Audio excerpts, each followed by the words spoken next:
అయితే ప్రభుజీ చాలా మంది ఎక్కువగా భగవంతుని ఆరాధనలో ఆధ్యాత్మిక మార్గంలో ఉంటూ ఉంటారు. యథావిధిగా నాన్ వెజ్ అవన్నీ తీసుకుంటూ ఉంటారు. అలాంటి వాళ్ళు చేసే పూజలు పనికిరావా? ఆధ్యాత్మికత, హ్మ్. నాన్ వెజిటేరియన్ 2 ఒక దాటిలోకి రావు. రావు. నాన్ వెజిటేరియన్ ఆధ్యాత్మికం అవ్వలేడు. హ్మ్. ఆధ్యాత్మికంగా వెళ్ళే వ్యక్తి నాన్ వెజిటేరియన్ తినలేడు. ఓకే. పూజలు, పునస్కారాలు వేరే విషయం అండి. పూజలు, పూజలు. పునస్కారాలు చేస్తూ నువ్వు నాన్ వెజిటేరియన్ తింటున్నావు అది వేరే విషయం. ఓకే. కానీ ఆధ్యాత్మికత అనేసరికి భగవంతుడు ఏంటి, భగవంతుడు ఏం చెప్పాడు అని అర్థం చేసుకోవటం ఆధ్యాత్మికత. ఓకే. భగవంతుడు నన్ను ఎలా జీవించమని చెప్పాడో అర్థం చేసుకొని జీవించటం ఆధ్యాత్మికత. హ్మ్. మనం 100 పూజలు చేయి, పునస్కారాలు చేసుకొని ఏదైనా చేసుకోండి, కానీ భగవంతుడు జీవించమన్న జీవన విధానాన్ని మనం ఆచరించకపోతే he will not care for us. Okay. ఇప్పుడు చూడండి, మీకు మీ పిల్లలు ఉన్నారు. హ్మ్.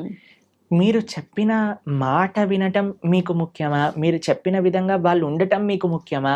లేదా మీరు చెప్పిన విషయాలు ఏమీ పాటించకుండా బయటికెళ్ళి మా అమ్మ ఇంత గొప్పది, మా అమ్మ అంత గొప్పది, మీ ఫోటో పెట్టుకొని రూమ్లో రోజు పొద్దున అగరబత్తులు తిప్పేసి ఆరతులు పెట్టేసి మీకు పెద్ద పెద్ద మాలలు వేయటం ముఖ్యమా? మీరు చెప్పండి, ఏది మీకు సంతోషాన్ని ఇస్తుంది?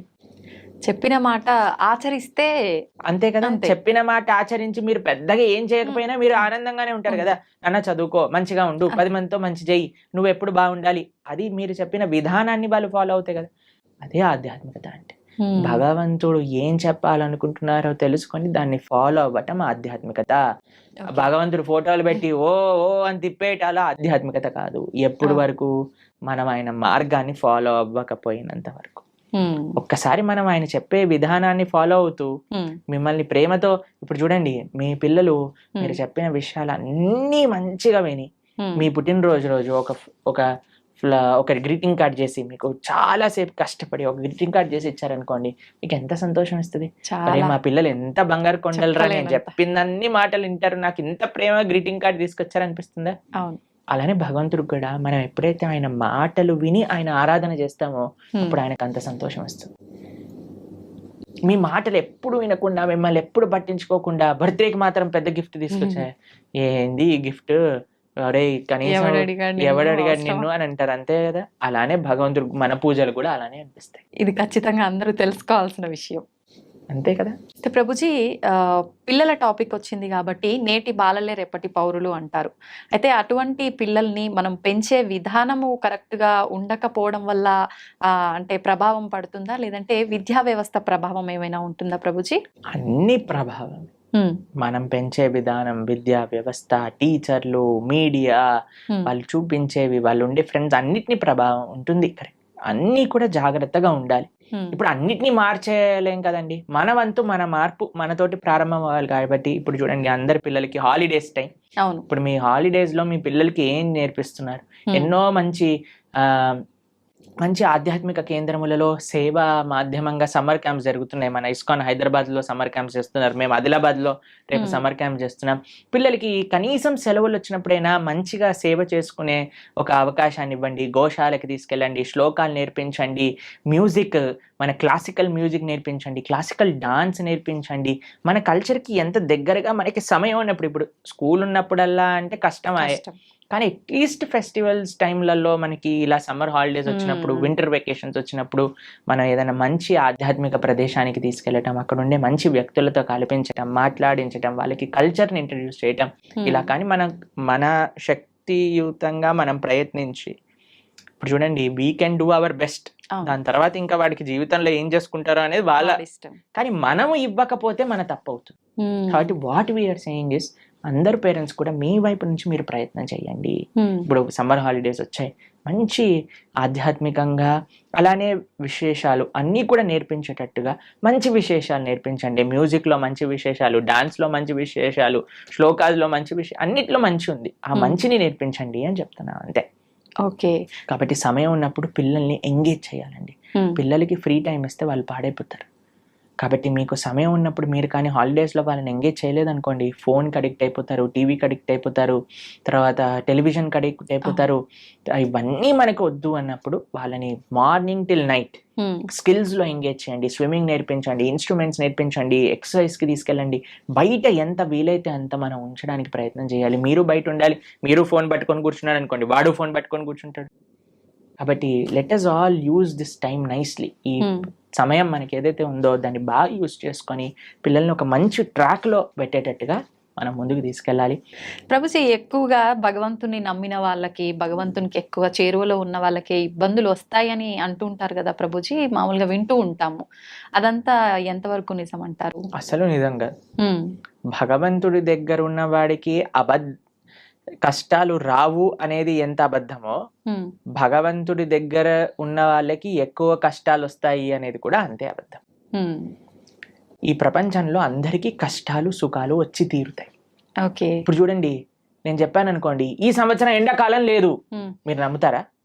ఎలా సాధ్యపడుతుంది ప్రభుజీ? పడదు కదా. నేను చెప్పాను అనుకోండి, ఈ సంవత్సరం ఓన్లీ ఎండాకాలం ఉంటుంది, వర్షాకాలం ఉండదు, చలికాలం ఉండదు అని అంటే మీరేమంటారు? ఓ బాగుంది, చాలా బ్రహ్మాండంగా ఉంటుంది. వినటానికి బాగుంది, కానీ ఎలా జరుగుతుంది? అంతే కదా. అలా ఉండదు కదండి. అవును. వర్షాకాలం వచ్చినప్పుడు చలికాలం వస్తుంది, చలికాలం అయిపోయాక ఎండాకాలం వస్తుంది, ఎండాకాలం అయిపోయాక మళ్ళీ చలికాలం వస్తుంది, వర్షాకాలం వస్తుంది. ఇది ప్రపంచంలో అందరికీ తెలిసిన విధం. అవును. అలానే మన జీవితంలో కష్టాలు వస్తాయి, దాని తర్వాత సుఖాలు వస్తాయి, దాని తర్వాత కష్టాలు వస్తాయి, దాని తర్వాత సుఖాలు వస్తాయి. కష్టం సుఖం, కష్టం సుఖం ఈ మానవ జన్మలో ఒక పార్ట్ మాత్రమే. దీన్ని అండర్స్టాండ్ చేసుకొని యాక్సెప్ట్ చేసుకోవాలి ఫస్ట్ విషయం.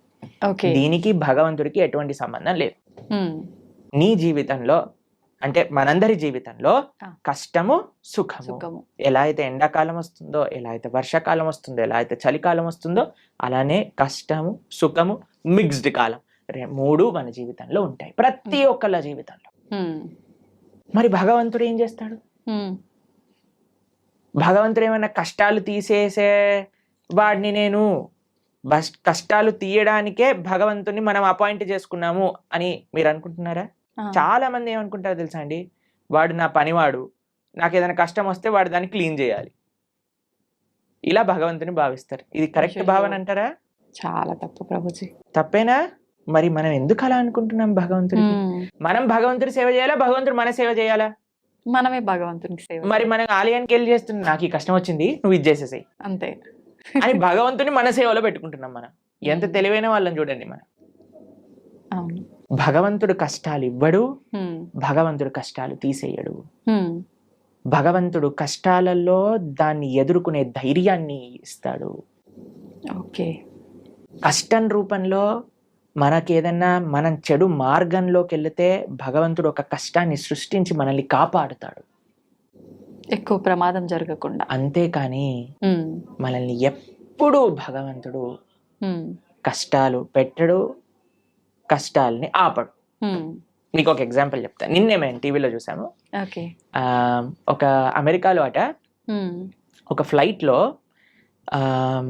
2 సీట్లు ఖాళీగా ఉన్న సీట్లు ఒకసారిగా దే బ్లూ ఆఫ్, పేలిపోయాయట ఫ్లైట్ లో.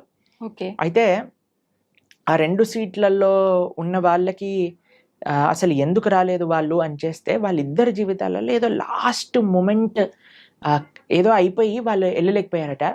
అరే మేము ఫ్లైట్ మిస్ అయిపోయాం, ఆ డబ్బులు పోయాయి, అవి ఇవి అని ఫుల్ బాధపడ్డారట. ఎప్పటి వరకు అంటే ఆ 2 సీట్లు పేలిపోయాయి అని తెలిసినంత వరకు. ఇప్పుడు దాన్ని వెస్టర్న్ టర్మినాలజీస్ లో బర్న్ట్ టోస్ట్ ఫినామినా అని అంటున్నారు అనమాట. అది మీకు టెక్నికల్ టర్మ్స్. అది ఏంటంటే ఏది జరిగినా సరే మన మంచి కోసం జరుగుతుంది అని టైం కానీ మనకి చెప్పదు. ఇప్పుడు మనకి ఈ రోజు ఈ కష్టం వచ్చింది అని అనుకున్నా, ఇప్పుడు సపోజ్ మనకి కాలు ఇరిగింది అని మనం అనుకున్నాం, ఒక యాత్రకి వెళ్ళలేదు, తర్వాత తెలిసింది ఆ యాత్ర బస్సే బోల్తా పడిపోయింది. ఇప్పుడు ఏం కాలు ఇరగటం బెటరా, బస్ నుంచి కింద పడిపోవటం బెటరా? కాలు ఇరగటమే బెటర్, అంతే కదండి. కాబట్టి మనకి ఈ రోజు దేవుడా నాకెందుకు అలా చేసావు, నాకెందుకు ఈ అన్యాయం చేసావు అని అంటే, వెయిట్ చేయి స్వామి, నీకే తెలుస్తుంది దేవుడు నీకు అన్యాయం చేయలేదని. మనకు ఆ ఓపిక లేదంతే. ఓపిక లేదు, అర్థం చేసుకోగలిగే ఆలోచన లేదు. మనకేంటి వెంటనే అయిపోవాలి, ఇది నాకు ఇలా 2 minutes లో మ్యాగీ రెడీ అయిపోయింది, 2 minutes లో నాకు కష్టం ఎందుకు పోవట్లేదు అని మనం తయారైపోయినాం. దీనికి తగ్గట్టు చెప్పేవాళ్ళు కూడా, మీరు ఇది చేసేయండి ఈ కష్టం అలా పోతుంది, ఈ మంత్రం చెప్పండి అలా పోతుంది. దట్ ఈస్ నాట్ ప్రాక్టికల్ అండి. దుఃఖాలయం అశాశ్వతం. ఈ ప్రపంచంలో దుఃఖాలు వస్తాయి, దాన్ని ఎదుర్కొనే ధైర్యం కోసం భగవంతుడిని ఆశ్రయించు. రాముడిగా వచ్చాడు భగవంతుడు, రాముడికి కష్టాలు రాలేదా అండి? మీరు ఒకసారి రాముడి దగ్గరికి వెళ్ళి, రామా నాకు అసలు ఏ కష్టాలు రావద్దు జీవితంలో అంటే పాపం రాముడు ఏమనుకుంటాడండి, నవ్వుకుంటాడు. నేనే అన్ని కష్టాలు పడ్డాను, అవును. నువ్వు నాకే కష్టాలు వద్దు అని అడుగుతున్నావా నా దగ్గరకు వచ్చి అని కూడా చెప్పండి. అవును. జనాలు ఏం చేస్తున్నారంటే అండి, ఇప్పుడు ఇక్కడ కష్టం తీరకపోతే దేవుని మార్చేస్తున్నారు. ఆ, దేవుని మార్చడం కాదు, మొత్తం ఏకంగా ధర్మాన్ని మార్చేస్తున్నారు. దేవుళ్ళని తిట్టడము, మళ్ళీ ఎందుకు నిన్ను పూజించాలి అది ఇది మామూలుగా తిట్టరు ప్రభుజీ అదే కొంతమంది. అంటే చేసేదేమో నువ్వు, అనేదేమో భగవంతుడు. భగవంతుని. ఎంత విచిత్రం చెప్పండి. నీ కర్మలకి నువ్వే బాధ్యుడివి. నువ్వేదైతే తప్పు చేసావో అది నీ జీవితంలో కష్టంగా వచ్చి తీరుతుంది. దాన్ని ఎదుర్కో, దాన్ని అనుభవించు, అప్పుడే ఆ కర్మ పోతుంది. ఓకే. కాబట్టి ఇప్పుడు ఒక చిన్న పిల్లవాడు చదువుకోలేదండి, ఎగ్జామ్ లో ఫెయిల్ అయ్యాడు. ఇప్పుడు ఓయ్ నాకు టీచర్ తక్కువ మార్కులు ఇచ్చింది అందుకే నేను ఫెయిల్ అయ్యా అని అంటే మనం ఏం చేస్తామండి, ఒరే నువ్వు ఇప్పుడు ఏం చేయలేవురా, మళ్ళీ చదువుకొని ఇంప్రూవ్మెంట్ రాయాల్సిందే, అంతే. ఆ ఏరియర్ క్లియర్ చేయాల్సిందే, అది నీ బాధ్యత, చదువుకోవాల్సిందే. కాబట్టి వాడే కష్టపడాలి, వాడే చదవాలి, వాడే ఎగ్జామ్ రాయాలి, వాడే పాస్ అవ్వాలి. అంతే. అలానే మనకి ఎవ్వరు మోటివేషన్ ఇవ్వగలుగుతామంటే ఈసారి బాగా చదువుకో, ఇంకొద్దిగా వాటికి ఒక ట్యూషన్ పెట్టించగలం తల్లిదండ్రులుగా, నీ పక్కనే ఉండి ధైర్యం చెప్పగలం, అంతే కదా. అంతే. అదే మన భగవంతుడు ప్రయత్నం చేసే ఒకటే పని. నువ్వు నీ కష్టాన్ని నువ్వు దాటుతూ ఉండు, నేను నీ వెంట ఉంటా. ఆ ధైర్యం భగవద్భక్తి మనకిస్తుంది. ఓకే. కాబట్టి ధర్మాన్ని మార్చేసే వాళ్ళు ఒక్కసారి ఆలోచన చేయండి. తల్లిదండ్రుల్ని మార్చుకోమా. అవును. వేరే వాళ్ళ తల్లిదండ్రులు ఏదో కొత్త బ్యాగ్ కొనిచ్చారు, స్పైడర్ మ్యాన్ బ్యాగ్ కొనిచ్చారు, మా అమ్మ నాన్న స్పైడర్ మ్యాన్, నేను వాళ్ళ ఇంటికి వెళ్ళిపోతాను, వెళ్ళిపోతామా? లేదు. ఎంత సిల్లీయో, ఎంత worst thing to do in life. అలానే మన ధర్మాన్ని వదిలేసి వేరే ధర్మాలకి ఏదో కష్టాలు పోతాయి మాకు, కష్టాలు తీర్చేవాడు దేవుడే కాదు. మీకు ఒక విషయం తెలుసా అండి? అవునా ప్రభుజీ? ఎవరైనా చెప్పారనుకోండి ఇది చాలా పవర్ఫుల్, మొత్తం కష్టాలని పోతాయి, అక్కడికి అస్సలు వెళ్ళకూడదు. ఎందుకని ప్రభుజీ? ఎందుకు అని అంటే ఇప్పుడు కష్టాలు పోయాయి అనుకోండి, మన కర్మ ఎప్పుడో ఒకసారి మన కర్మ అనుభవించాల్సిందే కదా. ఈ రోజు కాకపోతే రేపు తప్పదు. కాబట్టి నీ కష్టం ఈ రోజు మాయమైపోయింది అని అనుకోండి, ఈ రోజు మాయమైపోతుంది, రేపు వస్తుంది, దాన్ని నువ్వు తప్పించుకోలేవు. ఓకే.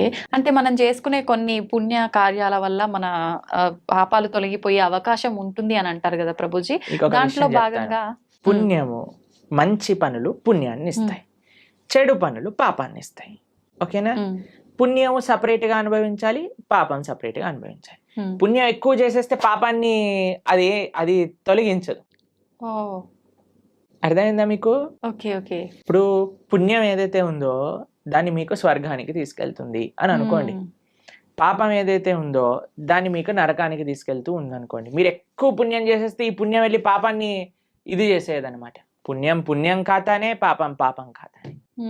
ఈ రెండూ పోవాలి, ఈ రెండుతో మాకు పని లేదు అని అన్నప్పుడు మనం భగవంతుడికి శరణాగతి చేయాలి, భగవంతుడి యొక్క భక్తి చేయాలి. అప్పుడు మనకి పుణ్యంతో సంబంధం ఉండదు, పాపంతో సంబంధం ఉండదు. భగవంతుడిని ఆశ్రయించడం, భగవంతుడిని చేరుకోవటం, ఇది భక్తి మార్గము అని అంటే. కాబట్టి ఫస్ట్ పాపాచరణ మానుకోవటం మనుష్యత్వం, మనుష్యత్వంలో పుణ్యాచరణ, మంచి మనిషిగా మారటం, మంచి మనిషిగా మారిన తర్వాత ధర్మాన్ని తెలుసుకొని భక్తిని ఆశ్రయించి భక్తుడుగా మారటం. ఇట్లా 3 స్టేజెస్ ఉన్నాయి. కాబట్టి ఫస్ట్ స్టెప్ ఇస్ పాపాన్ని పక్కన పెట్టండి, పాపాచరణ తప్పు. దాని తర్వాత నెక్స్ట్ స్టేజ్ మంచి మనిషిగా మారటం, మంచి మనిషిగా మారాక ధర్మం గురించి, దేవుడి గురించి తెలుసుకోవటం, భగవంతుని ఆశ్రయించటం. ఓకే. అప్పుడు మనకి పాపంతో సంబంధం ఉండదు, పుణ్యంతో సంబంధం ఉండదు, భగవంతుడితో మాత్రమే సంబంధం ఉంటుంది. అలా సాధ్యపడుతుందా ప్రభుజీ అట్లా ఉండడం? తప్పకుండా.